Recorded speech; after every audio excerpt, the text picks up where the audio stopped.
अस्सलाम वालेकुम स्टूडेंट्स। आज के इस लेक्चर में हमारा जो टॉपिक है वो है TCP segment, send and receive and transferring. मतलब टीसीपी सेगमेंट को हमने देखना है कि सेंड और रिसीव के दौरान होता क्या है। ठीक है, अब टीसीपी क्या है? टीसीपी एक प्रोटोकॉल है, ट्रांसमिशन कंट्रोल प्रोटोकॉल है। ऐसा प्रोटोकॉल है जिसको यूज़ करते वक्त हम अपने ट्रांसमिशन कम्युनिकेशन को पॉसिबल बनाते हैं। इस प्रोटोकॉल के मेन फीचर ये है कि इस प्रोटोकॉल में कनेक्शन ओरिएंटेड प्रोटोकॉल है, मतलब कि डाटा कम्युनिकेशन से पहले कनेक्शन को इस्टाब्लिश करता है। अगर आपका कनेक्शन इस्टाब्लिश नहीं है तो कम्युनिकेशन नहीं होगी। ठीक है, मतलब कि कनेक्शन को देखा जाता है कनेक्शन है कि नहीं। और ये प्रोटोकॉल कहाँ पे लाई करता है? आपने एक ओएसआई मॉडल पढ़ा, ठीक है, ये उसके अलावा आपने टीसीपी आईपी मॉडल पढ़ा। बेसिकली ये मेन प्रोटोकॉल है टीसीपी आईपी मॉडल का। अगर ओएसआई में इसको देखें तो ओएसआई की ट्रांसपोर्ट लेयर में जो है ये प्रोटोकॉल लाई करता है। अब इस प्रोटोकॉल के थ्रू जो है कम्युनिकेशन कैसे होती है? 3 वे से कम्युनिकेशन होती है, सिंक एक्नॉलेजमेंट और एक्नॉलेजमेंट फिन। अब ये चीज़ क्या है, इन चीज़ों के बारे में देख लेते हैं। यहाँ पे देखिए ज़रा, जो आपका है यहाँ पे 3 वे कम्युनिकेशन होती है। सबसे पहले जो है सिंक आता है। ठीक है, सिंक में क्या होता है? आपका जो आपकी जो कम्युनिकेशन है वो स्टार्ट की जाती है, इनिशिएट की जाती है। लाइक सेंडर रिक्वेस्ट करता है रिसीवर से कि मैंने आपसे कम्युनिकेशन करनी है। फिर नेक्स्ट आपका फ्लैग जो सेट होता है सिंक एक्नॉलेजमेंट का, ये फ्लैग बताता है कि रिसीवर ने आपकी रिक्वेस्ट एक्सेप्ट कर ली। भी डाटा ट्रांसमिशन नहीं है, भी ओनली रिसीवर ने जो है रिक्वेस्ट एक्सेप्ट की है कि मुझसे कम्युनिकेशन कर सकते हो आप। ठीक है, सिंक्रोनाइज़ किया, मतलब कि दोनों के आपस में सिंक्रोनाइज हो गई है कि अब हम कम्युनिकेशन स्टार्ट कर लें। कम्युनिकेशन स्टार्ट नहीं हुई। नेक्स्ट जो है एक्नॉलेजमेंट और रिसीव ऑफ अ पैकेट। अब जो है एक्नॉलेजमेंट भेजा है रिसीवर ने। सबसे पहले उसने सिंक एक्नॉलेजमेंट का उसने फ्लैग रेस किया कि मेरे साथ कम्युनिकेशन कर लो। उसके बाद उसने फाइनल एक्नॉलेजमेंट भेजा कि अब जो है हम पैकेट मैं रिसीव कर सकता हूँ, मुझे पैकेट भेज दो। उसके बाद जो है सेंडर ने पैकेट भेजा, डाटा के थ्रू पैकेट भेजा। बेसिकली ये जो डाटा वाला पार्ट है ना,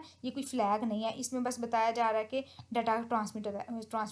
उसके बाद जब सारी कम्युनिकेशन सक्सेसफुल हो गई, सेंडर ने वेबसाइट एक्सेस कर ली जो रिसीवर से उसने डिमांड की थी। उसके बाद लास्ट में अब उन्होंने कनेक्शन को टर्मिनेट करना है। लाइक आप गूगल को जब क्लोज कर देते हो, उस चीज़ की हम बात करें, आप गूगल में उस वेबसाइट को क्लोज करते हो तब फिन वाला फ्लैग कॉल होता है। ये क्या करता है? Request to terminate the connection. ये रिक्वेस्ट करता है कि अब कनेक्शन जो है सेंडर टर्मिनेट करना चाहता है। उसके बाद जब आप गूगल को बंद कर देते हो, फिर RST वाला जो है फ्लैग रेज होता है। ये बताता है कि रीसेट, आपका जो कनेक्शन है वो रीसेट हो गया। ठीक है, दोबारा से अगर आप कम्युनिकेट करना चाह रहे हो, दोबारा से वेबसाइट को एक्सेस करना चाह रहे हो। अब इस प्रोटोकॉल की वर्किंग देख लें। क्या है? डाटा को स्मॉल बंडल्स में, स्मॉल सेगमेंट्स में ब्रेक किया जाता है और रिसीवर की साइड पे उसे ऑपोजिट वो वाला काम होता है, sending the information in little bundle. अब इन इंफॉर्मेशन को सेंड किया जाता है। ठीक है, अब ये देखिए यहाँ पे सबसे पहले सिंक गया है, उसने एक्नॉलेजमेंट भेजा है, फिर उसने एक्नॉलेजमेंट भेजा कि मुझसे आप जो है मैं अभी आपको जो है सेंड करने लगा हूँ। ठीक है, मैंने यूज़र रिक्वेस्ट वेब पेज, यहाँ पे एग्जांपल है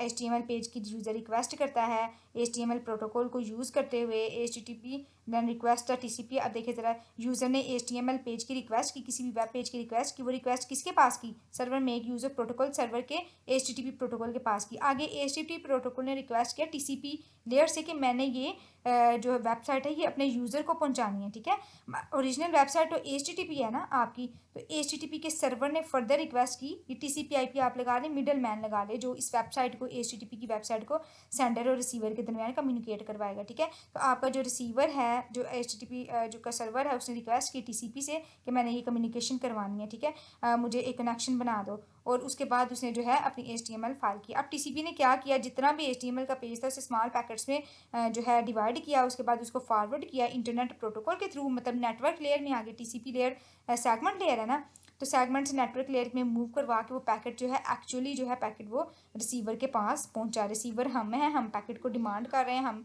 कोई वेबसाइट को एक्सेस करना चाह रहे हैं। ठीक है, अब इसके फीचर क्या है? सेगमेंट की फॉर्म में डाटा ट्रैवल होता है, कनेक्शन ओरिएंटेड है, फ्लो कंट्रोल में इसको देखा जाता है, स्लाइडिंग विंडो को यूज़ करते हुए फुल डिप्लेक्स मोड है, दोनों तरफ से सेंडिंग और रिसीविंग हो सकती है। एरर कंट्रोल आप कर सकते हो डिफरेंट मैकेनिज्म्स को अप्लाई करते हुए। इसके बाद कंजेशन कंट्रोल भी कर सकते हो ताकि नेटवर्क में इतना कंजेशन क्रिएट ना हो। अब यहाँ पे मैंने वर्कशॉप की लैब ओपन की है। नेक्स्ट मेरा है TCP, इसको मैं यहाँ से ओपन करती हूँ PDF को। अब इसमें जो है सबसे पहले उन्होंने कहा हुआ है, सबसे पहले कैप्चर करना है, capture a bulk of TCP transfer.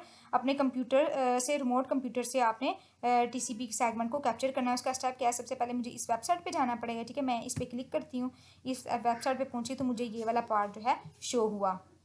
ठीक है, ये पार्ट शो हुआ। नेक्स्ट मेरा स्टेप था कि आपने जो है इस पार्ट को क्या करना है? इस पार्ट को सेव करना है। मैंने Ctrl+S किया, एलिस डॉट टेक्स्ट के नाम से मैंने इसको सेव कर दिया। अब वापस मैं अपनी जो है पेज पे गई। नेक्स्ट मुझे उन्होंने कहा था कि आपने जो है इस लिंक पे जाना है, ठीक है। इस लिंक पे गई मैं, इधर जाके चूज़ फाइल करनी है, ठीक है। चूज़ फाइल में एलिस की फ़ाइल जो है मैंने स्टोर करवाई हुई थी, इसको मैं चूज़ करती हूँ यहाँ से। इस लिंक को मैं क्लिक करने लगी हूँ यहाँ पे।